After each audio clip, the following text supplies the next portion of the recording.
One of the most effective ways to do harm in a relationship, while believing the other person is the problem, is to confuse desire and behavior. So when we think that our goal is good, that our intentions are pure, we naturally assume that all the steps that we take in pursuit of that goal will also be good. And thus we blind ourselves to the impact of our own actions. When our mission and our methods do not align, we often end up sabotaging the very outcome we're trying to achieve. So if you have your Bibles, and I hope you do, we are in Genesis chapter 43 this morning as we continue in the story of Joseph and his kind of reconciliation with his brothers. It's a long process that takes place across multiple chapters. Last week, his brothers came down to Egypt to buy food. They bowed down before him just like he dreamed. Not figuratively, he literally dreamed that. He has power over them, their lives in his hands. They don't recognize him. He hasn't seen them in 20 years, but he doesn't confront them.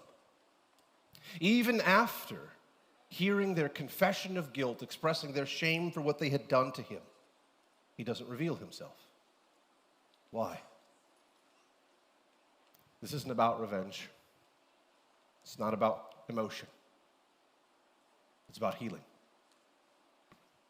See, what they had done to him, his own brothers, betraying him, rejecting him, selling him into slavery, that is not the kind of wound that heals casually. It requires proper surgical treatment. And Joseph's goal is to heal, not just his relationship with his brothers, to heal the damage caused by their father's favoritism, to redeem, to restore, to reconcile. But in order to do that, he has to know if they've changed. See, they, in envy, tried to destroy one brother because their father was lavished such favoritism on him. But now, Benjamin sits in the seat of favor.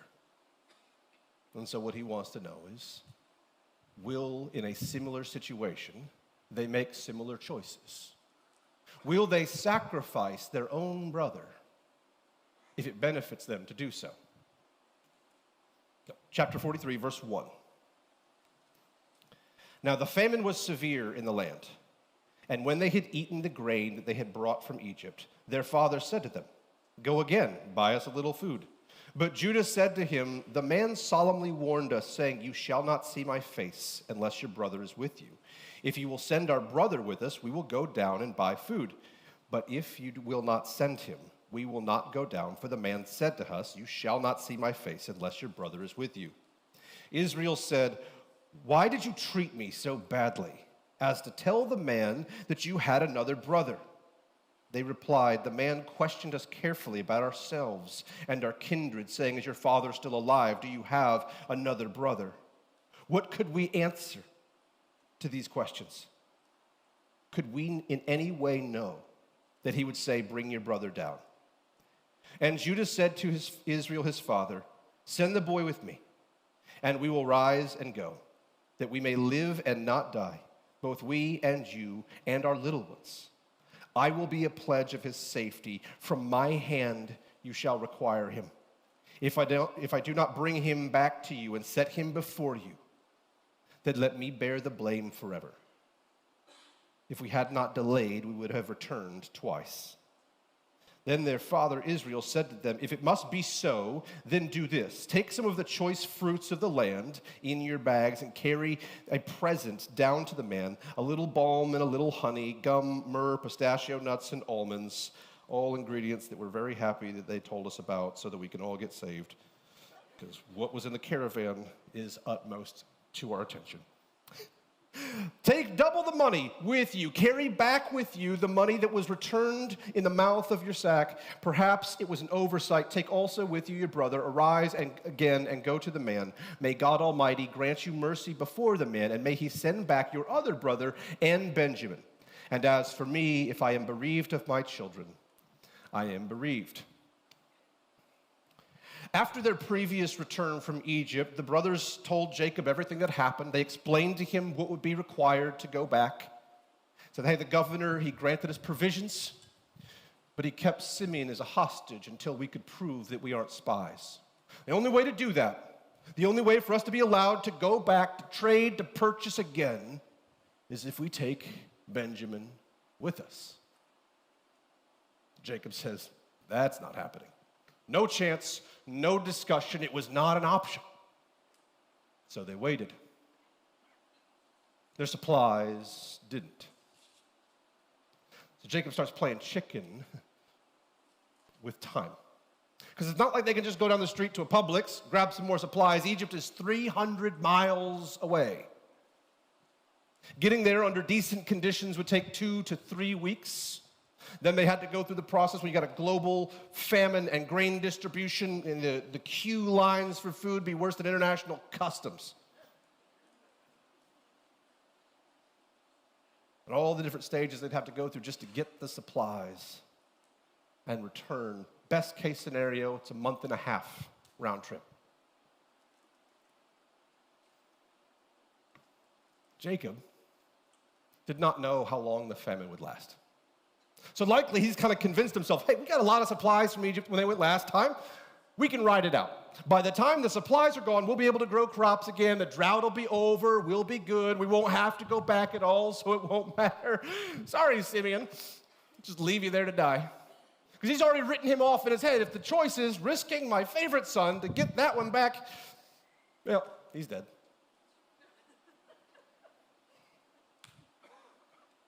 But the famine endured. Supplies began to dwindle. Priorities had to get reevaluated as stomachs started to growl. So Jacob has to come back now. He can't just say he was wrong, that he made a bad choice, that he needs to change his mind because he suffers from a mental disorder called cowardice.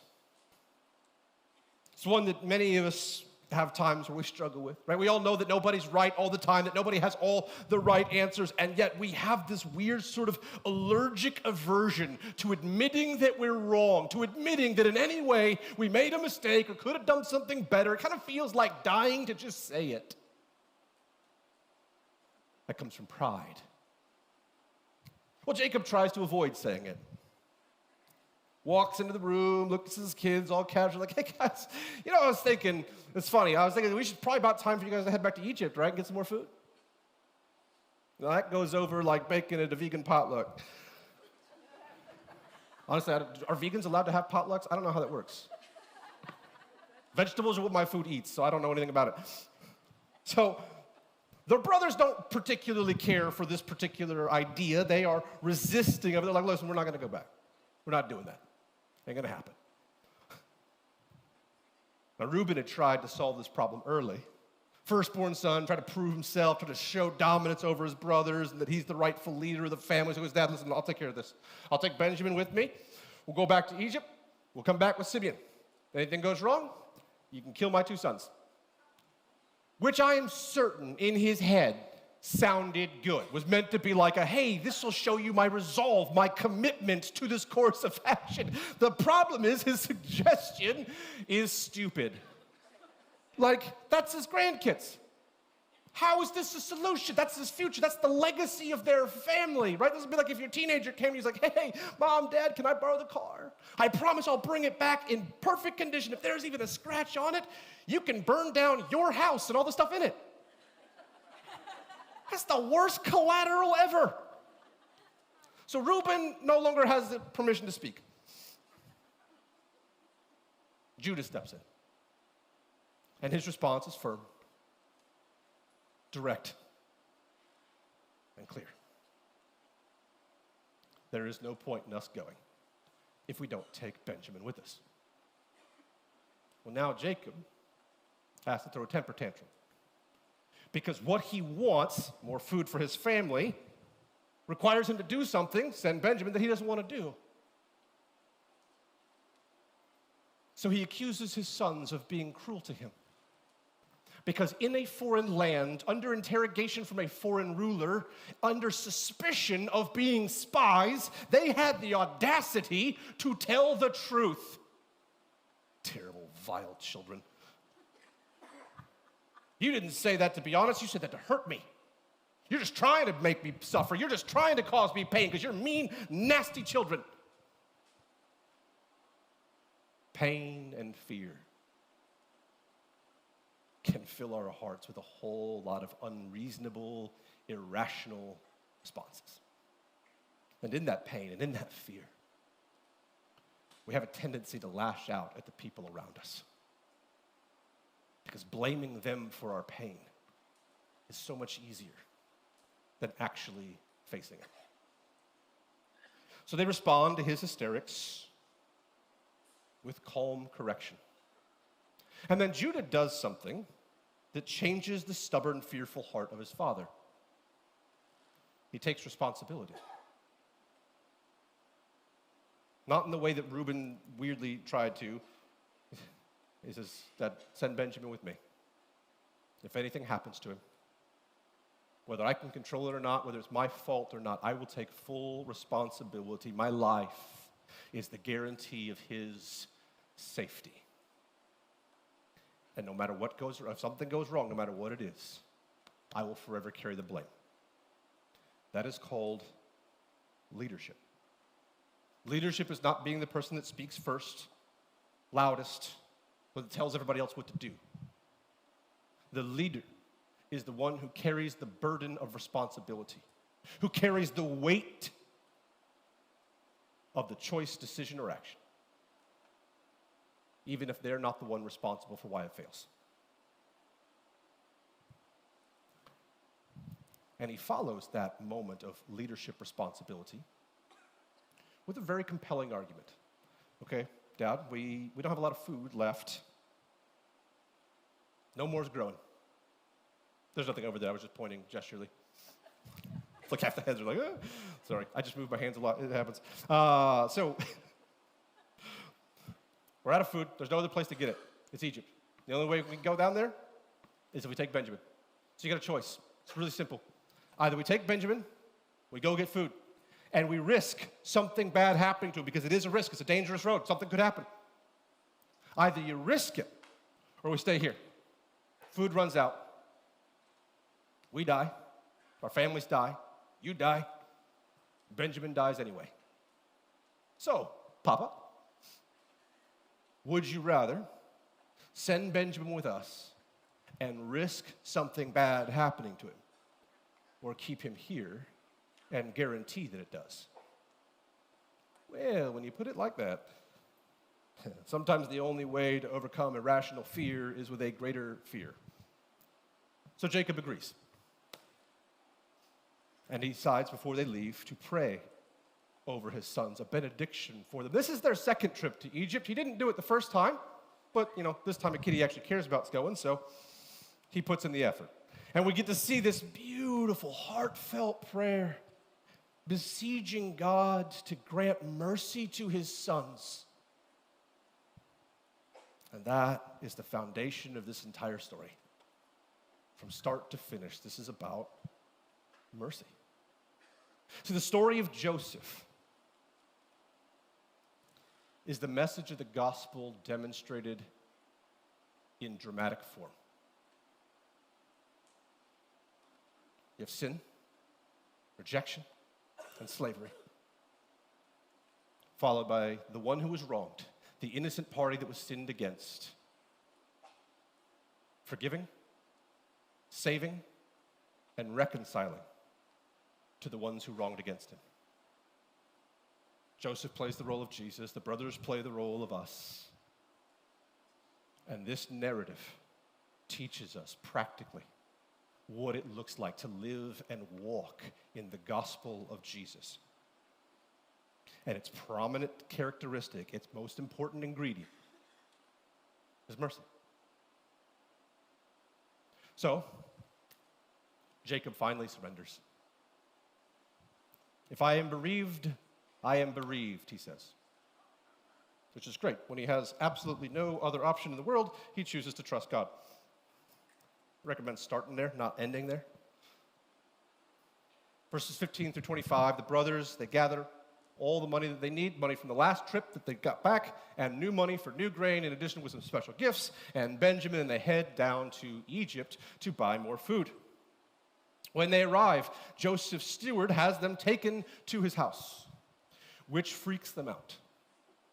Thousands and thousands of people are coming to Egypt to see Joseph, to purchase food from Joseph, in addition to his responsibility to lead an entire empire.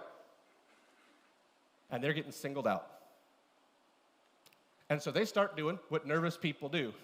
They start rambling real fast, just word vomit flowing out of the mouth all the time. Hey man, just so you know, like, we brought more money. We didn't bring the same money to try to buy new food. We have the money from the last time that ended up, I don't know what happened. It started being in our sack. You know, like when people get nervous, they turn into auctioneers, right? The money's just back in the sack. I don't know how it happened. Somebody made a mistake. We forgot. It was not intentional, but we brought that back. So we got new money too, and then we got this other, and the steward's like, where's the off button on this thing?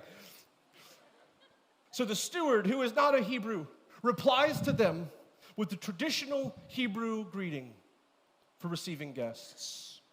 Shalom Lakim. This is the Jewish version of Hakuna Matata. No worries. Literally, peace to you.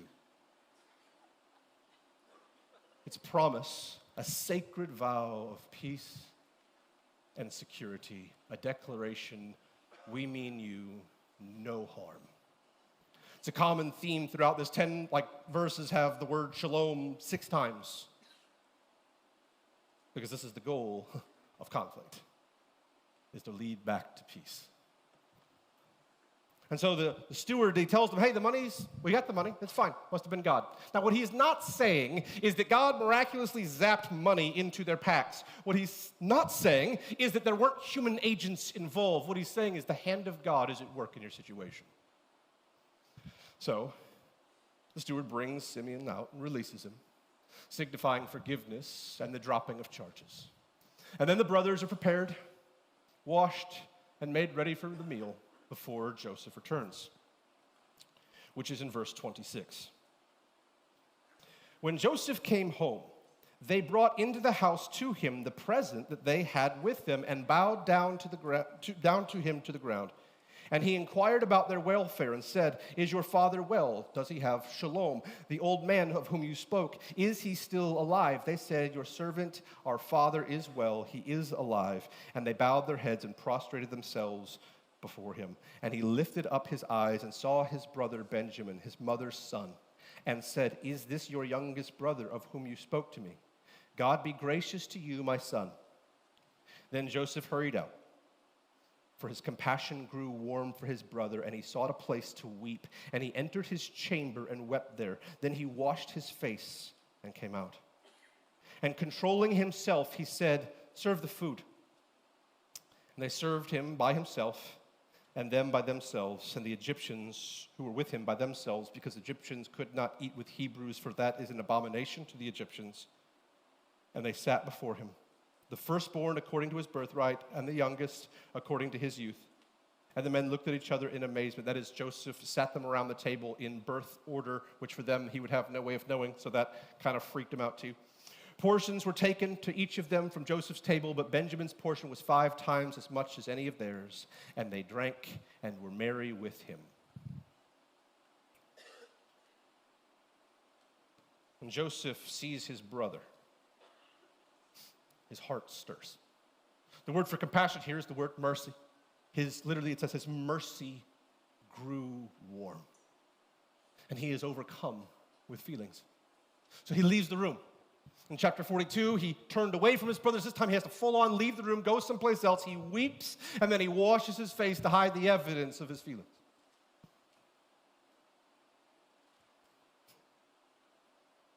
In this moment, what this shows us, because it's not repetition, it's progression. What it shows us is the longer this goes, the more emotional, the harder, the heavier what he's doing becomes. The harder it gets to still hold this line and do the work to lead to healing. It's getting stronger.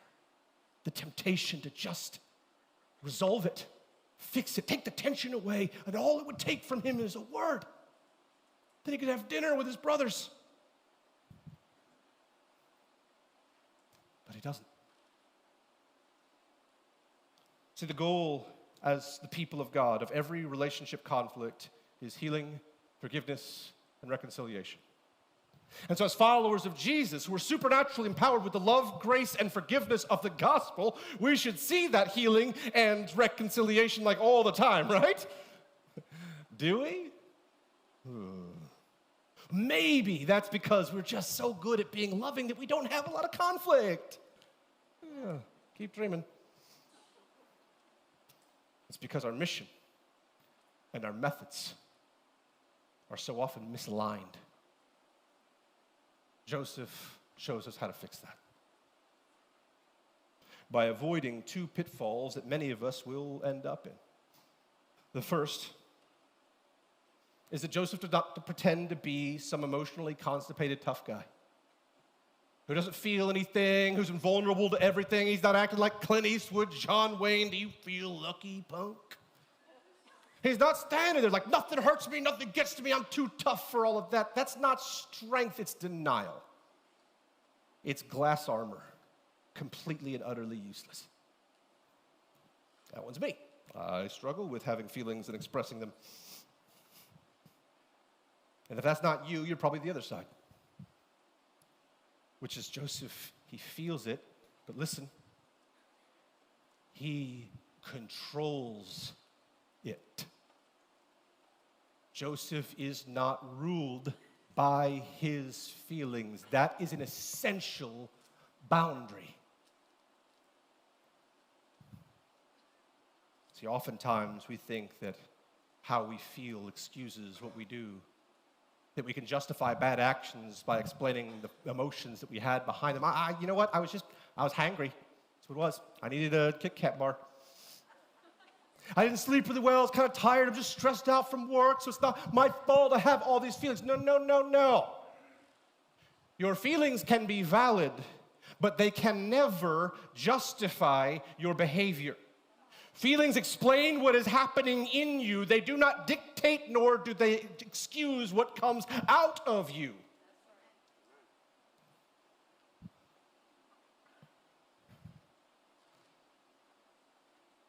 In this moment,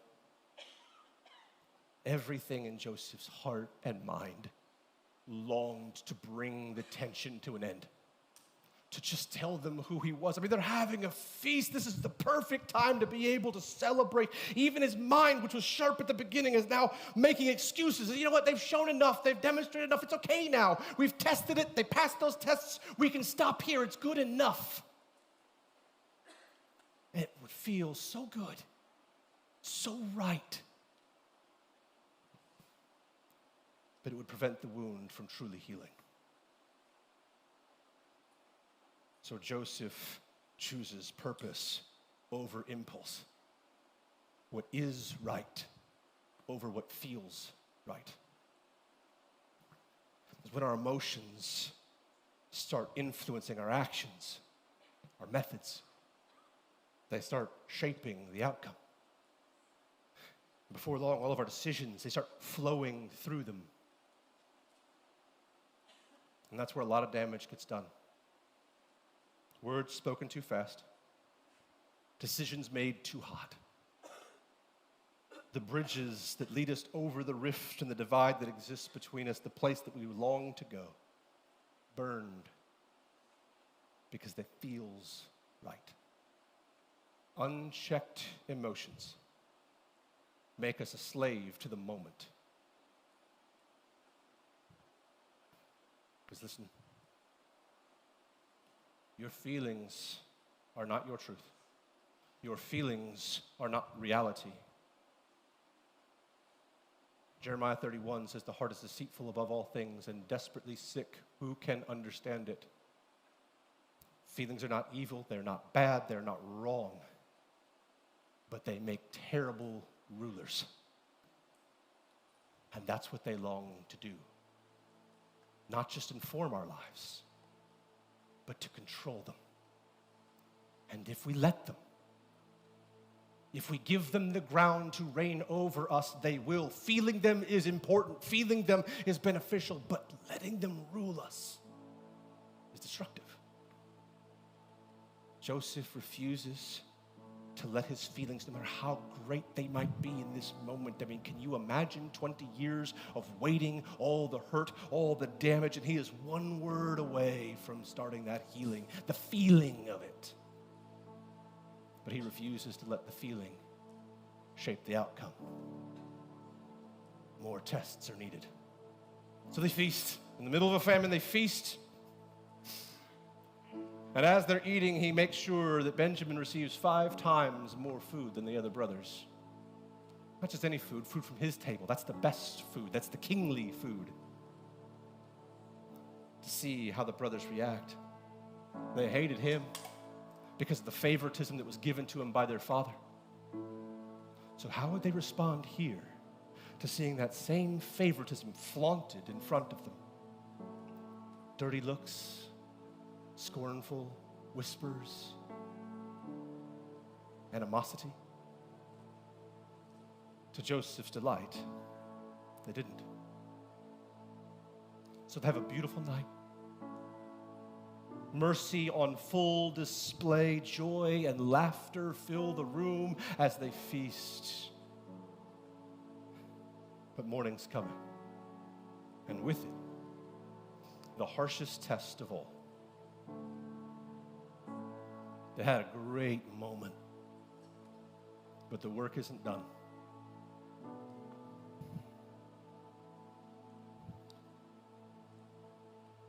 Every one of us here has been hurt in our lives. Had someone who's wronged us, someone who's damaged us in a great way. Understanding how to heal and how to let it go is difficult. So God gives us a template. Genesis 42 to 50. These 8 chapters are how to walk through hurt, how to walk through being wronged, how to walk through being mistreated in a God-honoring biblical way. Because what you'll notice is it's not quick. It's not easy. The Bible could have said, hey, Joseph had conflict with his brothers. They came down, he saw them, they saw each other, and then they made up and they were all good. Which is what we long for, right? That quick gets done. But it's not. It's 8 chapters. 8 chapters of walking through it. 8 chapters of dealing with it. It takes place over at least 2 years. Chapter 43, we're stuck right in the middle of this awkward tension. Nothing is healed. Nothing is revealed. The tension is still there. The brokenness is still there. The divide between them is still there. But mercy is at work. It's been at work. It's continuing to work because mercy goes before healing. And healing, it's not a button that we push. It's a process that comes in waves. I cannot overstate the importance of teaching this to your soul in relationships. I don't just mean romantic ones. When we are close to people, spend time with them, we hurt each other. We inflict wounds upon each other. It's especially true in marriage because the reality of life is the closer you are to someone and the more you love them, the more likely you are to cause them hurt. Not out of malice, but because we are broken. Each and every one of us. We are a shard of shattered glass. And while a lot of the surface of our life is nice and smooth, we have jagged edges. And when you're handling broken glass, no matter how careful you are, the more you're in contact with it, the more likely it is to cut you, to cause you harm. And so it is the people who are closest to us, the people who are around us the most, that come in contact with our jagged edges most frequently. They get hurt by our imperfections as we get hurt by theirs. It's in the moments of frustration, of stress, of carelessness and impatience, of selfishness and confusion. We wound each other. Most of the time, it's not deliberate. Sometimes, if we're honest, it is. But in our relationships, man, you go through seasons, especially, again, in marriage. There are times where you deal a lot more wounds than others. Cut after cut, jab after jab. It's like you just grabbed a hold of that jagged edge and just keep rubbing it. And the wounds get deeper, and the divide gets greater, and the struggle and the pain and the habits that form around it get worse. And it starts to feel like a problem that can never be resolved. And then all of a sudden, relief. Good conversation, moment of bonding, and everything kind of feels right again. And it lasts just long enough for you to trust it. Just long enough to convince you, we're through it. It's over. We're done. All better. It's not. Wounds, especially deep wounds, rarely heal all at once. That healing, it comes in waves. But when that second round hits, it doesn't feel like part of the process. It feels like everything is falling apart. Like all the progress that you were making was a lie, like nothing works, nothing matters, nothing could possibly ever be fixed. After all that time and energy, you're back to square one, and it hurts more than ever, and it's deflating, and it's discouraging. But it's not failure. It's the reminder that restoration always takes more time than resolution. That healing a wound is more work than pretending it doesn't exist.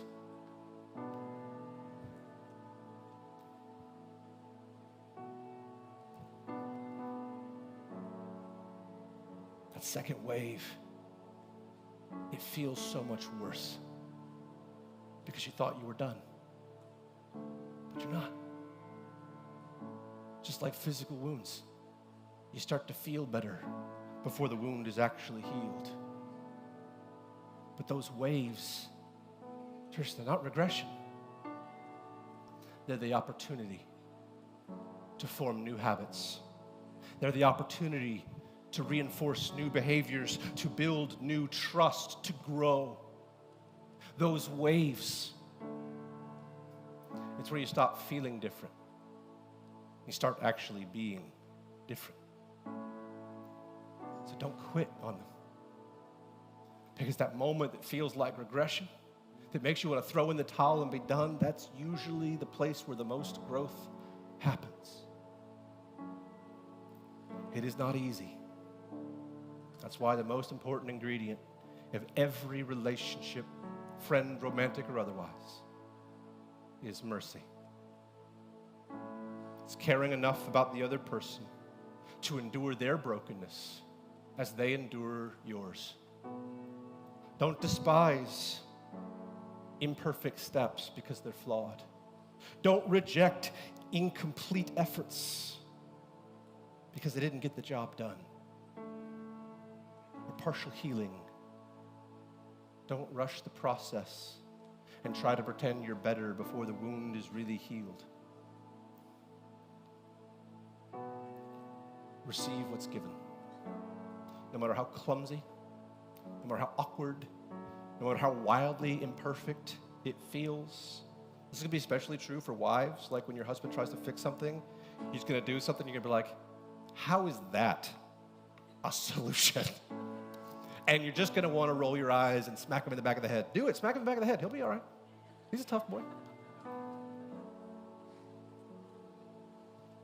But it's not about the action being right. It's about recognizing the effort behind it, however misguided it was. Endure, receive, and appreciate what you can. Why? Why should I have to do that? They're the one that hurt me. They're the one that wronged me. They should figure it out. Because that is how Jesus dealt with you. He didn't wait for you to get it together. He didn't wait for you to clean your act up, solve all the riddles that he posed to you. He didn't wait for you to work hard enough, try hard enough, do well enough. No, he came and he met you in the mess, met you in the brokenness, met you in the failures of your life. And every step of the way, every clumsy, imperfect, incomplete, nonsensical step that we take along the way, he stands there, steady, patient, faithful. Over and over and over again. There is no greater miracle that I have seen than the fact that Jesus could continue to love me despite every single time I continue to do the same stupid stuff, fail in the same stupid ways. And I'm like, when are you going to get over this? When are you going to realize I'm not going to get better? I'm terrible. And yet still he stands there, steadfast.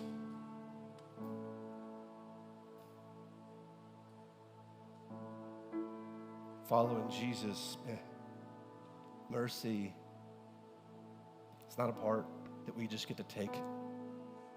Mercy is not something that you receive, because mercy doesn't flow to you, it flows through you. And if you don't open the doors to pour it out, it will never get in. Jesus makes it very clear in the parable of the unmerciful servant. If you will receive forgiveness and do not offer forgiveness to others, it does not go well. But listen, mercy is not blind trust. Mercy is not insta-healing. Mercy is not placing yourself back in a spot where you can get abused by someone who's demonstrated no sign of change. That's why there's 8 chapters here, not 8 verses. Joseph does the work. He takes the steps, goes through the process. Mercy is not excusing sin. It's choosing to love in the middle of it. And as followers of Jesus, mercy is not a choice that we get. It's the way. It's how we show the world who he is and who we are in him. Let's pray. Heavenly Father,